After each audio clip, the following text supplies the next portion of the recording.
નમસ્કાર વિદ્યાર્થી મિત્રો, તક્ષશિલા વિદ્યાલય મહેન્દ્રનગર. આજે આપણે અભ્યાસ કરશું ધોરણ 10 વિષય સામાજિક વિજ્ઞાન, પાઠ 17નો ભાગ 4, જેની અંદર આપણે અગાઉ બેરોજગારી વિશે ચર્ચા કરી ગયા હતા કે બેરોજગારીનો અર્થ, બેરોજગારીના સ્વરૂપ અને ભારતની અંદર બેરોજગારીનું પ્રમાણ. આ મુદ્દાની અંદર આપણે ચર્ચા કરી હતી. કારણ કે આપણે બેરોજગારીનો સામાન્ય આપણે સ્વરૂપ જોઈ લઈએ કે ભાઈ બેરોજગારી કોને કહી શકાય કે દેશની અંદર જે વ્યક્તિને ખરેખર કામ કરવાની ઈચ્છા है, શક્તિ है, रुचि है, तत्परता है, કામની શોધમાં છે, કામ ગોતે છે, છતાં એ વ્યક્તિને કામ નથી મળતું, ત્યારે જે વ્યક્તિને બેરોજગાર કહી શકાય. બાકી બજારની અંદર માટામાં તો તેને બેરોજગાર ના કહી શકાય. એવી રીતે હવે બેરોજગારી આ દેશની ગંભીર સમસ્યા. આ સમસ્યાને દૂર કરવા માટે સરકારે કેટલાક પ્રયત્ન કરેલા, જે આપણે બેરોજગારીના ઘટાડવાના ઉપાયના સ્વરૂપમાં અભ્યાસ કરશું કે ભાઈ દેશમાંથી બેરોજગારી હટાવવા સરકારે શું પ્રયત્ન કર્યા. કારણ કે આ ગંભીર સમસ્યા છે, એટલે દૂર થવી જોઈએ. અર્થતંત્રને ગહેરી અસર પહોંચાડે છે. તો જોઈએ આપણે અંદર કે બેરોજગારી સમસ્યા આપણા આયોજનની સૌથી નબળામાં નબળી કડી છે. ગરીબી અને બેરોજગારી બંને સગી બહેનો છે, બંને વચ્ચે સમસંબંધ છે. ગરીબીનું મુખ્ય કારણ બેરોજગારી છે. આ પ્રકારની સમસ્યાની અસર યુવા શિક્ષિત વ્યક્તિઓ પર વિશેષ જોવા મળી. અર્થતંત્રની અંદર આયોજનની નબળામાં નબળી કડી કેવી હોય તો બેરોજગારી. આ દેશમાં જે આયોજન અર્થતંત્રનું પ્લાનિંગ બનાવવામાં આવે એની અંદર ઊંડી અસર કરી ગઈ છે બેરોજગારી. આને દૂર કરવા માટે સરકારે પ્રયત્ન કર્યા છે. હવે ગરીબીનો જન્મ કેવી રીતે થયો તો કે બેરોજગારીના કારણે. માણસ બેરોજગાર છે, કામ ધંધો નથી મળતો, જેના કારણે આવક મળતી નથી. આવક નથી મળતી એટલા માટે વ્યક્તિ ગરીબી છે. બાકી ગરીબીની બીજી કોઈ સમસ્યા નથી, ગરીબીનું બીજું કોઈ કારણ નથી.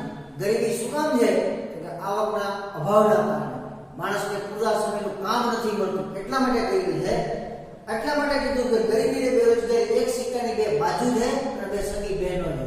આ ગરીબી શું કામ આવી તો કે બેરોજગારીના કારણે આવી છે. આના માટે સૌથી વધુ અસર તો કે યુવા વર્ગ ઉપર થાય. યુવા વર્ગની અસર જે બેરોજગારી વધુ જોવા મળે. કારણ કે અર્થતંત્રમાં તમે જોવો છો કે સૌથી વધુ યુવા વર્ગ બેરોજગાર જોવા મળે, જેને પૂરા સમયનું કામ મળતું નથી. ઇકોનોમિક્સના સર્વે મુજબ 365 દિવસમાંથી કોઈ પણ વ્યક્તિને 183 દિવસનું કામ મળવું ફરજિયાત છે. જો આટલા દિવસની વ્યક્તિ કામ મેળવી શકતો ન હોય તો એના જીવન ધોરણ પર સીધી અસર કરતી હોય છે. હવે બીજી વાત એ કરે છે કે ભાઈ ભારતની અંદર આટલી બેરોજગારી શા માટે છે? એના કોઈ કારણો હોઈ શકે કે ભાઈ આટલા લોકો બેરોજગાર છે તો કારણ શું હોઈ શકે છે? તો પહેલા કારણમાં સૌથી મુદ્દો મહત્વની વાત કરી છે કે શિક્ષણ વિશેના રસ રુચિના અભિગમની અંદર ઘટાડો. કે આ માણસને ભણવા પ્રત્યે અરુચિ આવી ગઈ. આપણા સમાજ ગુજરાતની અંદર, ભારતની અંદર બેના માળખા ચેક કરો, શિક્ષણનું પ્રમાણ નીચું જોવા મળે અન્ય રાજ્યની તુલનાએ. આ આપણે જોઈએ કેરળ રાજ્ય છે સૌથી વધુમાં શિક્ષણનું પ્રમાણ જોવા મળે. કહેવાનો તાત્પર્ય એ છે કે શિક્ષણ પ્રત્યે રસ રુચિનો અભાવ છે, જેના કારણે બેરોજગારી જોવા મળે છે. ત્યારબાદ જોઈએ તો સામાજિક છે, માનસિક છે, મનોવૈજ્ઞાનિક છે, નોકરી ન મળવાના કારણે હતાશામાં ધકેલાઈ જાય છે. ત્યારબાદ જોઈએ તો બેકાર રહે, અસામાજિક અને અનૈતિક પ્રવૃત્તિમાં જોડાય છે, જેમ કે માદક દ્રવ્યોની હેરાફેરી, ગેરકાનૂની વ્યવસાય, ચોરી, લૂંટફાટ. પછી વર્ગભેદ સર્જાય છે. બેકારી સાથે ભાવવૃદ્ધિ જોડાતા ગરીબીને બેકાર કુટુંબની સ્થિતિ વધુ કપરી અને દયનીય બને છે, જે માદક દ્રવ્યોની વ્યવસાય તરફ ધકેલાય છે. આમ બેરોજગારીની અસર વ્યક્તિ, કુટુંબ તેમજ અર્થતંત્ર અને સામાજિક દ્રષ્ટિ પર ઘાતક પ્રભાવ થાય. આખા આવર્તને બે વસ્તુની વાત કરી છે ને.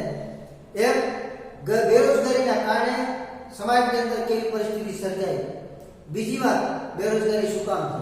તો આપણે પહેલા વાત કરી એમ કે બેરોજગારી એટલા માટે છે કે ભાઈ માણસને અત્યારે શિક્ષિત વર્ગ નથી, શૈક્ષણિક જ્ઞાન નથી, યોગ્ય તાલીમ મળતી નથી, યુવા વર્ગ છે એ વધુ ધકેલાઈ જાય છે. તો આ વસ્તુની બેરોજગારીના કારણો સ્વરૂપમાં હવે આની અસર સમાજ ઉપર કેવી થાય, દેશ ઉપર કેવી થાય? તો કે માણસ છે, વ્યક્તિ ભણી ગણીને રોજગારી ન મળે અને મનોવૈજ્ઞાનિક દ્રષ્ટિએ માનસિક સંતુલન ખોઈ બેસે. પછી એ વ્યક્તિને લાયકાત મુજબ કામ મળતું નથી, લાયકાત મુજબ કામ ન મળે જેના કારણે એ વ્યક્તિ સમાજમાં અસામાજિક પ્રવૃત્તિ કરશે, ચોરી, લૂંટફાટ, માદક દ્રવ્યોની હેરાફેરી, આવી બધી પ્રવૃત્તિ તરફ ધકેલાય અને એ અર્થતંત્રને નુકસાન કરે. અને કહેવાનો હેતુ એક માણસ બેરોજગાર શું કામ છે તો કે પૂરતું જ્ઞાન નથી, પૂરતું શિક્ષણ નથી, જેના કારણે છે. બીજી વાત તો કે આ જે અસર થઈ રહી એ તંત્રને મોટા પાયે અસર કરે અને સમાજમાં અનૈતિક રીત રસમો અપનાવે અને સમાજે જે વસ્તુનો સ્વીકાર નથી કર્યો એ પ્રવૃત્તિ તરફ ધકેલાય છે, જેના કારણે અર્થતંત્ર અને સમાજને કુટુંબને આ નક્કી લડે છે. બેરોજગારી ઘટાડવા માટે આમ જોઈએ તો કેટલાક સરકારે કાર્યક્રમ દાખલ કર્યા છે, પણ અહીંયા ટૂંકો પરિચય આપ્યો છે કે આ સિવાય કેટલાક અસરકારક ઉપાયો કયા હોઈ શકે છે. પહેલી વાત એ કહી છે કે ભારતમાં આર્થિક વૃદ્ધિ દર વાર્ષિક 10% જેટલો ઊંચો લક્ષ્ય રાખીને સિદ્ધ કરવા સર્વગ્રાહી પગલાં ભરવા. પહેલી વાત એ કહી કે દેશમાં વૃદ્ધિ દર જે રહ્યો આપણો એ 10%ના લક્ષ્યાંક સાથે સિદ્ધ થવો જોઈએ. હાલમાં આપણે 3%, 4%, 5% લક્ષ્યાંક સિદ્ધ કરી છે, તો આ લક્ષ્યાંકથી દેશમાં બેરોજગારી ગરીબી દૂર ન થાય. આને દૂર કરવા માટે તો કે પહેલું કામ એ કરવું પડે સરકારે કે દેશમાં આપણો જે વૃદ્ધિ દર છે એ 10% સુધી જવો જોઈએ. આ 10%ના લક્ષ્યાંકને નક્કી કરી અને કેવી રીતે પાર પાડવો એના માટે પગલાં ભરવા જોઈએ. ત્યારબાદ આને કરવા માટે શું કરવું પડે 10% લક્ષ્યાંકને સિદ્ધ કરવા માટે તો કે અર્થતંત્રની અંદર જે ગૃહ ઉદ્યોગો, નાના ઉદ્યોગો, કુટીર ઉદ્યોગો છે આ ઉદ્યોગોનો વિકાસ થાય એવા સરકારે પ્રયત્ન કરવા જોઈએ. એટલે જે ઉદ્યોગ શ્રમ પ્રધાન છે એવા ઉદ્યોગોને મહત્વ આપવું, જે ઉદ્યોગ ટેકનોલોજી પર આધારિત છે એવા ઉદ્યોગોને પ્રભુત્વ આપવાની જરૂર નથી. મૂડી પ્રધાન ઉદ્યોગોને નહિવત મહત્વ આપો અને શ્રમ પ્રધાન ઉદ્યોગોને વધુ મહત્વ આપો. જ્યાં વધુ લોકોને રોજગારી મળે છે એવા વ્યવસાયનો વિકાસ થાય એવા પ્રયત્ન કરવા જોઈએ. એના માટે નવા ઉદ્યોગ સાહસો કરવા જોઈએ, નવા ક્ષેત્રો ખોલવા જોઈએ, અલગ અલગ સરકારે સહાય કરવી જોઈએ, ટેકનિકલ શિક્ષણ પૂરું પાડવું જોઈએ, જેના કારણે દેશમાંથી બેરોજગારી દૂર કરી શકાય છે.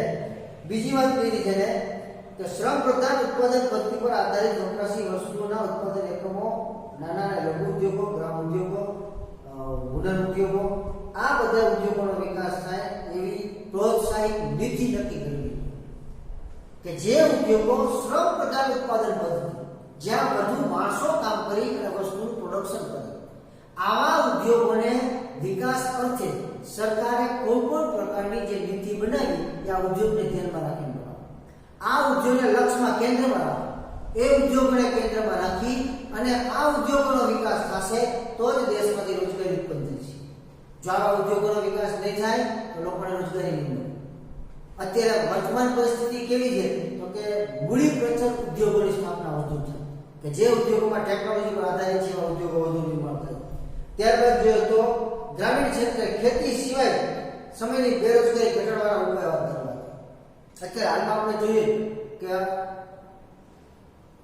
ગામડાની અંદર મુખ્ય વ્યવસાય ખેતી, તો માણસને ખેતીનું કામ મળે અને ખેતી સિવાય 4 મહિના 5 મહિના ખેતીમાં રોજગારી પ્રાપ્ત કરે પછી માણસને શું કરવાનું, ખેડૂતો શું કરે?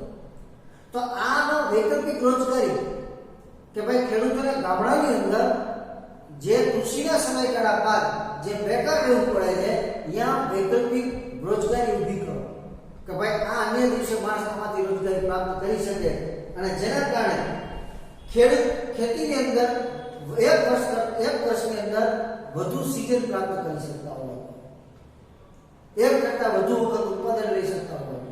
તો એના માટે સૌથી મહત્વનો પ્રશ્ન બે જ છે, એક વીજળી અને સિંચાઈ. જો સરકાર ગામડાઓની અંદર સિંચાઈની પૂરી સવલત ઊભી કરે, વીજળીની સવલત જો પૂરી ઊભી કરે તો ઓટોમેટિક દેશની અંદરથી જ્યાં ખેડૂત વર્ગ બેરોજગાર રહે છે એની બેરોજગારી દૂર થઈ શકશે અને રોજગારી પ્રાપ્ત કરી શકશે. ત્યારબાદ જોઈએ તો ગ્રામીણ ક્ષેત્રે માનવ વિકાસને ટકાવી રાખવા, તેમને આરોગ્ય, શિક્ષણ, ચોખ્ખું પીવાનું પાણી, પૌષ્ટિક આહાર, વીજળી, ટૂંકમાં જે આરોગ્ય લગતી માંડી માણસની સુવિધાઓ છે એની વાત છે આખી. અને સ્થાનિક ઉદ્યોગોનો વિકાસ થાય, લોકોના જીવનધોરણની ગુણાત્મક સુધારો આવે એ મુખ્ય હેતુ છે. પછી એમ કહે છે કે ગ્રામીણ ક્ષેત્રનો વિકાસ ટકાવી રાખવા માટે આ મુદ્દા પર ચર્ચા છે. હવે એમ કે આ ગામડાથી માણસ શહેરની અંદર શું કામ આવે? ગામડાઓ પડી ભાઈ શહેરનો વિકાસ થતો, ગામડામાંથી શહેરમાં શહેરીકરણ થયું શા માટે? તો તો કે ગામડાની અંદર પૂરતી સુવિધા સરકાર ઊભી ન કરી, જેના પરિણામ સ્વરૂપે સુવિધા પ્રાપ્ત કરવા માટે, રોજગારી માટે ગામડામાંથી માણસો શહેરની અંદર ધકેલાયા, જેથી શહેરની અંદર વસ્તી વધારો થયો, અનેક સમસ્યાઓ સર્જાણી. તો આનું કારણ શું? તો ગ્રામીણ અસુવિધા.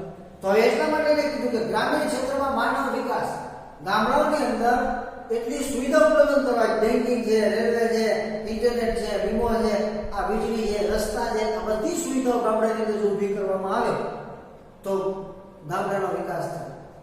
માનવ શ્રમનું ગ્રામીણમાંથી શહેરમાં સ્થળાંતર ન થાય અને ઝડપથી એકી સાથે દેશની અંદર વિકાસ જોવા મળે છે.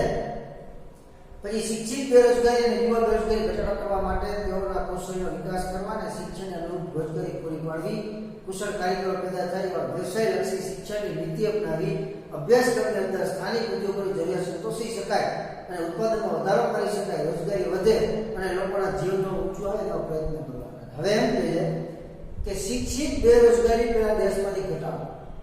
તો સીધી વાત એવી કહી કે શિક્ષણની નીતિની અંદર પરિવર્તન લાવવાની વાત કરી. અત્યારે હાલમાં જે દેશમાં શિક્ષણ આપવામાં આવે છે એ ફક્ત પુસ્તકીય જ્ઞાન છે, ટેકનિકલ શિક્ષણનો અભાવ છે. 10મા 12મા 95% લે આવડે શું ટેકનિકલ જ્ઞાન તો નથી. ખાલી ફક્ત એક્ઝામ પૂરતું, પરીક્ષા પૂરતું પુસ્તકીય જ્ઞાન આપવામાં આવે, જેનાથી ભવિષ્યમાં રોજગારી પ્રાપ્ત કરી શકાતું નથી. હવે એમ કહે છે કે દેશમાં શિક્ષણની અંદર, શિક્ષણ નીતિની અંદર સુધારો થાય, વિદ્યાર્થીને એવું પ્રકારનું શિક્ષણ આપવું જોઈએ કે જેથી એ શિક્ષણથી ભવિષ્યમાં રોજગારી પ્રાપ્ત કરી શકે અથવા સ્વયં રોજગારી મેળવી શકે, પોતે પોતાની રીતે વ્યવસાયથી શરૂઆત કરી શકે. એટલે અહીંયા આખી વાત કરી છે ટેકનિકલ શિક્ષણની વાત કરી કે દેશની અંદર ટેકનિકલ શિક્ષણ બનાવો, વ્યવસાયલક્ષી શિક્ષણ આપો.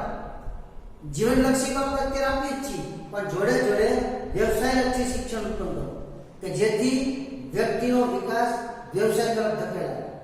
પછી બીજી વાત એની અંદર મહત્વની કહી કે જે તે વિસ્તારમાં જે ઉદ્યોગો છે એ ઉદ્યોગને અનુલક્ષીને શિક્ષણ આપો.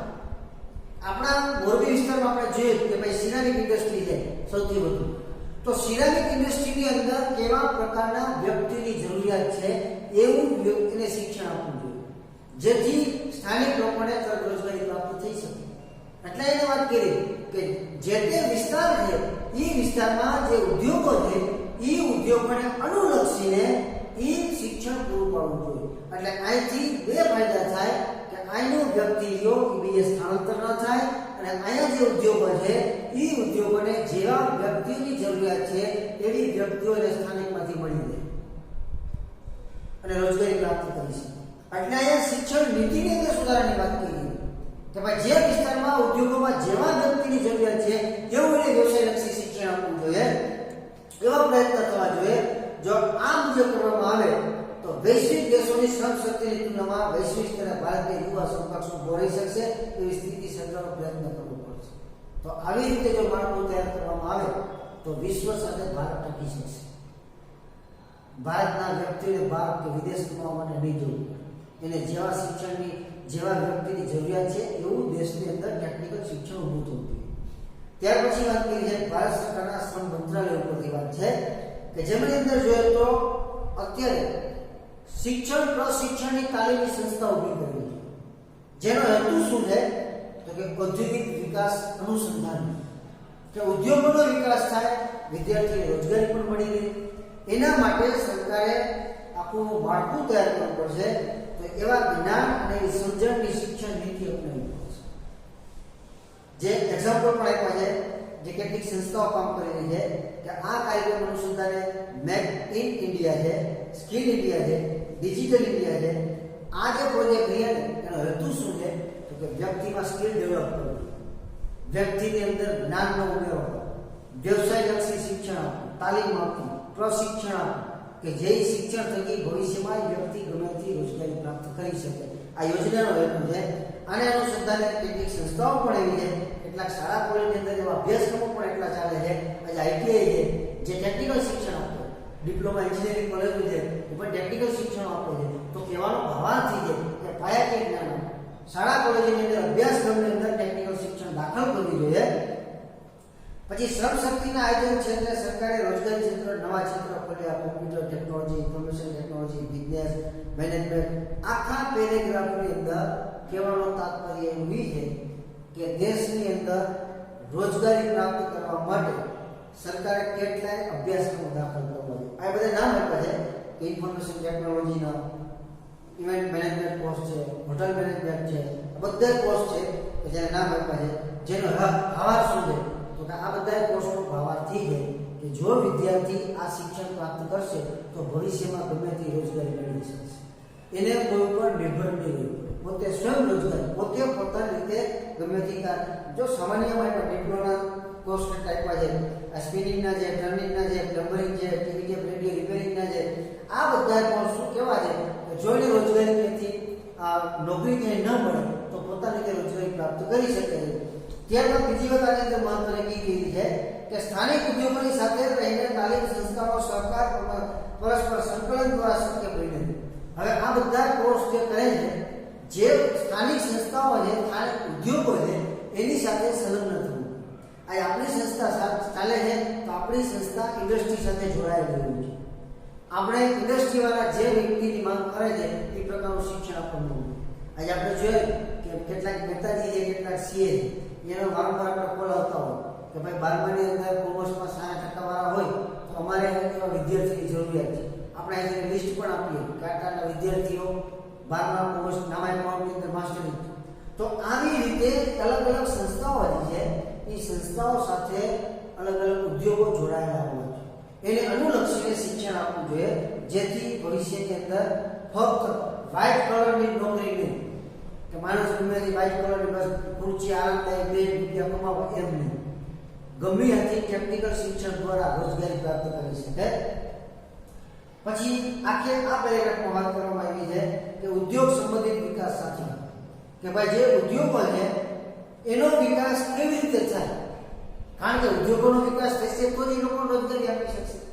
ઉદ્યોગો છે એ માંગ ઉદ્યોગો હોય, ઉદ્યોગો વિકાસ નહીં કરતા હોય તો દેશમાં રોજગારી ક્યાંથી મળવાની. એટલે ઉદ્યોગોનો વિકાસ થાય એટલા માટે પાયાકીય જરૂરિયાત છે એ સરકારે ઉદ્યોગોને આપવી પડશે.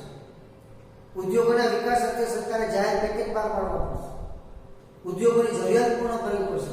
ઉદ્યોગોની જરૂરિયાત આપણે જોઈએ કે ભાઈ આમ જોઈએ તો મૂડીરોકાણની હોય, પછી યંત્રની હોય, ટેકનોલોજીની હોય, કાચા માલની હોય, વીજળીની હોય, તો આવા ઉદ્યોગોને સહકાર કેવી રીતે આપવો એના માટેની સરકાર યોજનાઓ ઘડવી જોઈએ. અને બીજી વાત આની અંદર મહત્વની એ કીધી છે કે પરંપરાગત વ્યવસાયમાંથી બહાર કાઢી અને કુટુંબને એક નવી પેઢી તૈયાર થાય, નવા ઉદ્યોગોની જે પરિસ્થિતિઓ નિર્માણ થાય એની આખી વાત કરી છે. કે હાલમાં આપણે શું થાય કે વધુ પડતા વ્યક્તિઓ પરંપરાગત વ્યવસાયમાં જોડાય. પરંપરાગત કહેવાનો હેતુ કે જેનો પપ્પાનો ધંધો છે એ ધંધામાં બેસી જાય, નવી પેઢી નવો ચીલો બનાવતા નથી. આજ ભાઈ કોઈ વ્યક્તિ દરજી છે તો દરજીનો દીકરો દરજી કામમાં જોડાય જાય. તો કહેવાનો હેતુ શું કે પરંપરાગત વ્યવસાયમાંથી બહાર આવો, નવા સાહસિક નવા ઉદ્યોગો નિર્માણ કરો, પોતાના જ્ઞાન, પોતાની ટેકનોલોજી, પોતાના માઇન્ડથી નવો વિકાસ કરો. એ વ્યવસાય તો ચાલે જ છે, પપ્પાનો વ્યવસાય કરે જ છે, એમાંથી ઇન્કમ આવે જ છે, પુત્ર પણ એને બેસી જાય, એ ઉદ્યોગમાં જોડાઈ જાય. એની જગ્યાએ નવું સાહસ કરો, નવું સાહસિક જન્માવો, નવી પરિસ્થિતિ નિર્માણ કરો, જેના કારણે રોજગારીના માધ્યમ વધતા જાય છે. એટલે કહેવાનું હતું છે. અને છેલ્લે વાત કરી છે રોજગાર વિનિમય કેન્દ્રની, જેમાં જે કેટલીક ભટકતી વ્યક્તિઓ છે, કુશળ યુવાનો છે, આ બધા વ્યક્તિઓની નોંધણી કરાવી અને યોગ્ય માહિતી મળવી જોઈએ અને પસંદગી મેળા સર્જવી સરકાર કારકિર્દી માટેના. કહેવાનો હેતુ આપણો હોય કે રોજગાર વિનિમય કચેરી હરેક જિલ્લા કે તાલુકાની અંદર સ્થાપવી. જે વ્યક્તિ બેરોજગાર છે, જેની પાસે લાયકાત છે, એજ્યુકેશન છે, તો આવી વ્યક્તિની નોંધણી થવી. યા નોંધણી થાય એટલે એ નોંધણીના આધારે જેટલી વ્યક્તિઓની નોંધણી થઈ છે એ જે બેરોજગાર છે એને યોગ્ય કામ મળી રહે એ લાયકાતને ધ્યાનમાં રાખી સરકારે પ્રોજેક્ટ બહાર પાડવા, અથવા આવી વ્યક્તિના સેમિનાર થવા, અથવા કોઈ કેમ્પસ આવવો જોઈએ કંપનીના કે ભાઈ આટલી વ્યક્તિઓ આ પ્રકારની લાયકાત ધરાવે છે, જે કંપનીની જરૂરિયાત હોય અહીંયા આ માહિતી ભોગવવી. એટલે કંપની સાથે અને બેરોજગાર સાથે રોજગાર વિનિમય કચેરીનું કામ શું તો કે કડી બને. રોજગાર વિનિમય કચેરીનું કામ શું છે તો કે કડી સ્વરૂપમાં છે. જેમ સાંકળની અંદર જોડતી કડી છે એવી જ રીતે વિનિમય રોજગાર કચેરી છે એ કડી છે. એ શું કરે છે તો કે કંપનીને જેવી વ્યક્તિ જોઈએ છે એવી વ્યક્તિ નોંધણી વાળી આ લોકો પુરાવે. એટલે આને કામ જોઈએ છે અને વ્યક્તિ જોઈએ છે, બેને જોડનાર કોણ તો કે રોજગાર વિનિમય કચેરી. તો આવી રોજગાર વિનિમય કચેરીની સ્થાપના થાય, એનું મહત્વ વધે. પછી બીજી વાત આને અંદર ટોલ ફ્રી નંબર એને આપ્યા છે કે 1800-425-1514. આ રોજગારી માહિતી હેલ્પલાઇન નંબર છે જેના દ્વારા વિદ્યાર્થીઓ ગમે ત્યારે આખી માહિતી માર્ગદર્શન મેળવી શકે છે. એની અંદરથી ડિસેમ્બર 2015 ની આંકડાકીય માહિતી મુજબ ડિસેમ્બર 2015 સુધીમાં 947 રોજગાર વિનિમય કેન્દ્રો હતા. ડિસેમ્બર 2012 માં 468.23 લાખ બેરોજગાર દેશમાં અને ગુજરાતમાં 8.30 લાખ બેરોજગાર નોંધાઈ હતી. આ આંકડા 2015 ઉપરથી અને 2012 ના સર્વેના કે 2015 સુધીમાં દેશમાં 947 રોજગાર વિનિમય કચેરી હતી. ત્યારબાદ ડિસેમ્બરની અંદર 2012 માં 468.23 લાખ બેરોજગારી દેશમાં અને ગુજરાતમાં 8.30 લાખ બેરોજગાર આ નોંધણી થઈ હતી. આટલા વ્યક્તિઓ એમાંથી કેટલા રોજગારી મળી ન મળી એ અલગ વસ્તુ છે, પણ આટલી નોંધણી કરવામાં આવી હતી. હવે આપણે પાઠના છેલ્લા મુદ્દા ઉપર જઈશું. વિશ્વ શ્રમ બજાર. દેશની અંદર 1991 ની અંદર 3 નીતિ આવી હતી: ઉદારીકરણ, ખાનગીકરણ અને વૈશ્વિકીકરણ. જેમાં વૈશ્વિકીકરણ છે એનો જ આ હિસ્સો વિશ્વ શ્રમ બજાર છે. વૈશ્વિકીકરણનો ભાવાર્થ શું હતો કે કોઈ પણ દેશના અર્થતંત્રને વિશ્વના દેશોના અર્થતંત્ર સાથે સાંકળવાની પ્રક્રિયા. તો કહેવાનો હેતુ આ હોય કે પહેલાના સમયમાં વ્યક્તિ બીજા દેશમાં રોજગારી પ્રાપ્ત કરી શકતી ન હતી. વૈશ્વિકીકરણના કારણે શ્રમની હેરાફેરી છે. કોઈ પણ વ્યક્તિ કોઈ પણ દેશના કોઈ પણ જગ્યાએથી કોઈ પણ વિશ્વના ખૂણાએથી રોજગારી પ્રાપ્ત કરી શકે. વિશ્વ શ્રમ બજાર આખું વિશ્વ શ્રમ બજાર છે. માણસ ગમે ત્યાંથી આવક મેળવી શકે, ગમે ત્યાંથી રોજગારી પ્રાપ્ત કરી શકે. એટલે વિશ્વ શ્રમ બજાર, જેનો ભાવાર્થ શું છે કે વિશ્વના દેશો પોતાના શ્રમિકોનું આદાન પ્રદાન કરે તેને વિશ્વ શ્રમ બજાર કહે. કે વિશ્વના દેશો પોતાના શ્રમિકોનું આદાન પ્રદાન કરે. કોઈ વ્યક્તિ પોતાની લાયકાત મુજબ અમેરિકા જવા માંગે, ઇંગ્લેન્ડ જવા માંગે, પોતાની લાયકાત મુજબ વ્યક્તિ વિશ્વમાં ગમે દેશમાંથી ગમે તે રોજગારી પ્રાપ્ત કરી શકે. આના માટે સરકારે મંજૂરી આપી દીધી. પછી આંતરરાષ્ટ્રીય કક્ષાએ શ્રમિકોને એક દેશમાંથી બીજા દેશમાં સ્થળાંતર રોજગારી અર્થે, વેપાર ધંધા અર્થે, ઉચ્ચ અભ્યાસ અર્થે શ્રમની આંતરરાષ્ટ્રીય સ્તરે ગતિશીલતા કરે. શૈક્ષણિક જ્ઞાન, ટેકનિકલ જ્ઞાન, કૌશલ્ય પ્રાપ્તિ અર્થે વિદેશમાં વધુ આવક, વધુ સુવિધા, વધુ સાયકોલોજી શોધમાં બુદ્ધિ, બહિર્ગમન, ટ્રેન એ આંતરરાષ્ટ્રીય સ્થળાંતર કહેવાય. હવે બીજી વાત એ એવી છે બુદ્ધિનું બહિર્ગમન. વિશ્વ શ્રમ બજારનો ટોપિક છે બુદ્ધિનું બહિર્ગમન આંતરરાષ્ટ્રીય.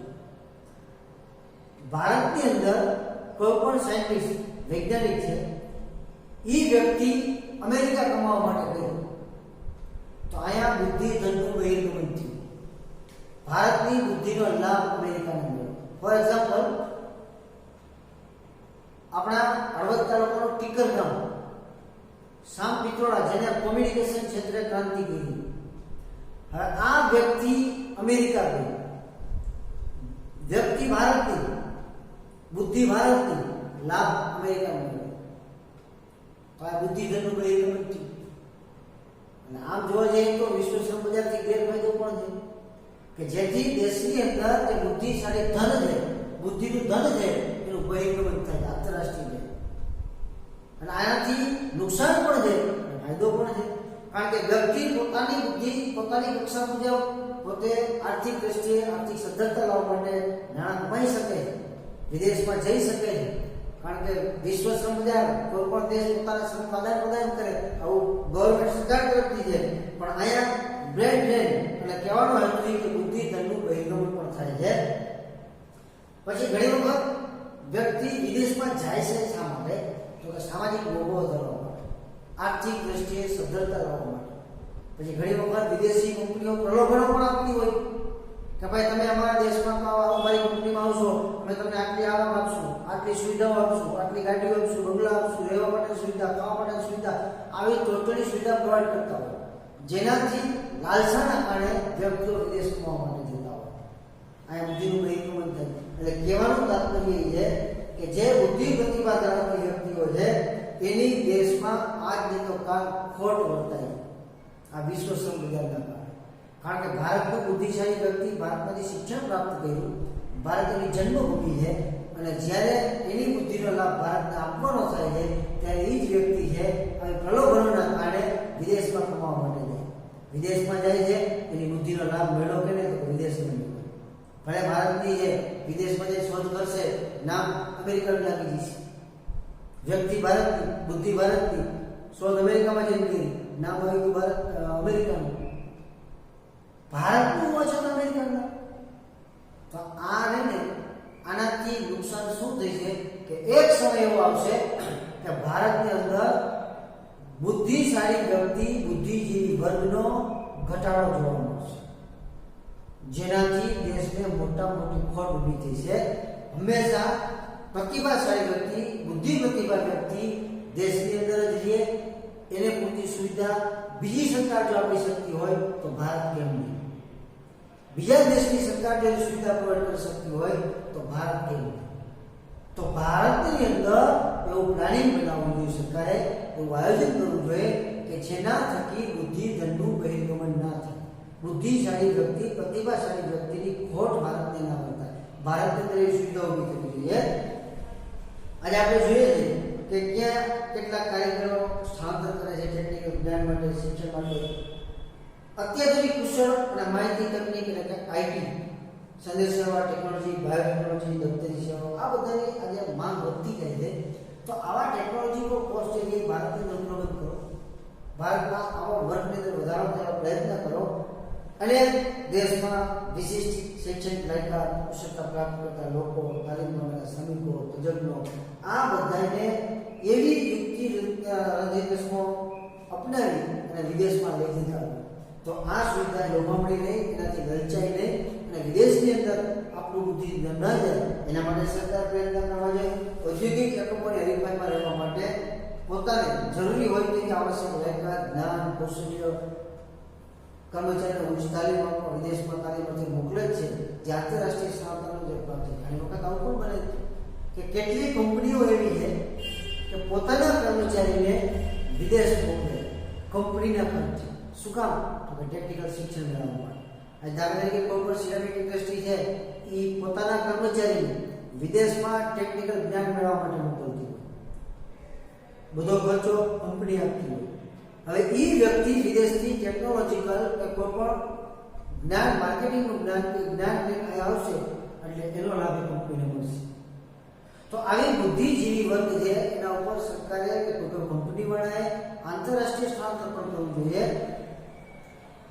આ પ્રકારે વિદેશમાં નોકરી ધંધાર્થે જવાથી દેશમાં વિદેશી ચલણ સ્વરૂપે આવક પ્રાપ્ત થાય છે. આ રીતે વિદેશી ધન દેશમાં આવતા, વિદેશી કમાણી દેશમાં વિદેશી ચલણ કે ઊંડિયા પણ સમસ્યા થાય છે, હરી પણ બને. આ ફાયદાની વાત કરી, પૂરું બુદ્ધિનું બહિર્ગમન થાય, નુકસાની આવે પણ ફાયદો સામે થાય. હવે એમ કહે છે કે ભારતનો વ્યક્તિ રહ્યો એ વ્યક્તિ વિદેશ કમાવા જશે, વિદેશ કમાવા જશે એટલે વિદેશી ધન ભારતની અંદર આવશે, વિદેશી ઊંડિયા પણ ભારતની અંદર આવશે, વિદેશી ચલણ ભારતની અંદર આવશે.